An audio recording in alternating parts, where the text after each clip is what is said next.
In this video, I'll show you how to transfer crypto from Coinbase to a non-custodial wallet.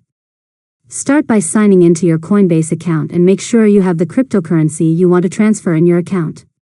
Next, open your non-custodial wallet and copy the receiving address for the cryptocurrency you want to receive.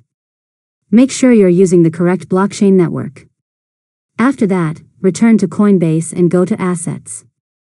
Select the cryptocurrency you want to send, then click Send.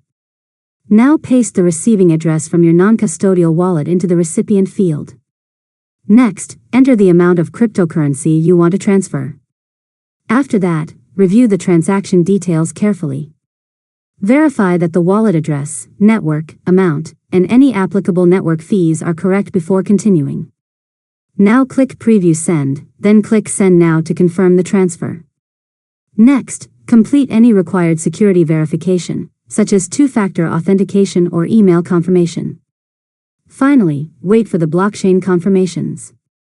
Once the transaction is complete, open your non-custodial wallet and verify that your crypto has arrived successfully. And that's it.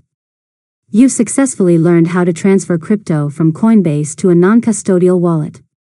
If you found this tutorial helpful, make sure to subscribe to Learn Mode Lab for more tutorials.